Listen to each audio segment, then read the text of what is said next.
السلام علیکم۔ آؤ دیکھتے ہیں کہ سعودی عرب کے ایک ریال سے انڈیا، پاکستان، بنگلہ دیش اور نیپال کے کتنے روپے بنتے ہیں۔ ریال کا تازہ ترین ریٹ معلوم کرنے سے پہلے جو بھائی چینل پہ نئے ہو تو چینل کو سبسکرائب کرو، ویڈیو کو لائک کرو اور دوستوں کے ساتھ شیئر کرو۔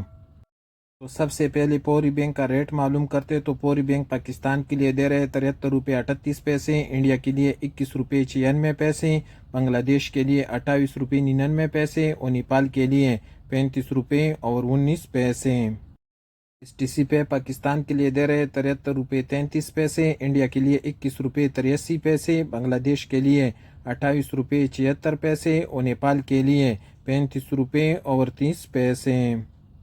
ٹیلی منی کا ریٹ معلوم کرتے تو ٹیلی منی پاکستان کے لیے دے رہے 72 روپے 94 پیسے، انڈیا کے لیے 21 روپے 88 پیسے، بنگلہ دیش کے لیے 30 روپے 9 پیسے اور نیپال کے لیے 35 روپے اور 27 پیسے۔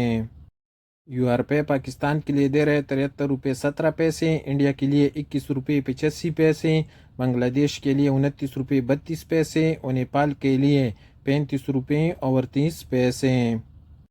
ویسٹرن یونین کا ریٹ معلوم کرتے تو ویسٹرن یونین پاکستان کے لیے دے رہے 73 روپے 70 پیسے، انڈیا کے لیے 21 روپے 72 پیسے، بنگلہ دیش کے لیے 28 روپے 90 پیسے اور نیپال کے لیے 35 روپے اور 39 پیسے۔ انجاز بینک پاکستان کے لیے دے رہے 73 روپے 22 پیسے، انڈیا کے لیے 21 روپے 85 پیسے، بنگلہ دیش کے لیے 29 روپے 3 پیسے اور نیپال کے لیے 35 روپے اور 18 پیسے۔ الراجی بینک پاکستان کے لیے دے رہے 73 روپے 40 پیسے، انڈیا کے لیے 21 روپے 92 پیسے، بنگلہ دیش کے لیے 29 روپے 44 پیسے اور نیپال کے لیے 35 روپے اور 28 پیسے۔ اور سب سے آخر میں quick pay S N B کا ریٹ معلوم کرتے تو کوئک پے پاکستان کے لیے دے رہے 73 روپے 18 پیسے، انڈیا کے لیے 21 روپے 77 پیسے، بنگلہ دیش کے لیے 28 روپے 94 پیسے اور نیپال کے لیے 35 روپے اور 9 پیسے۔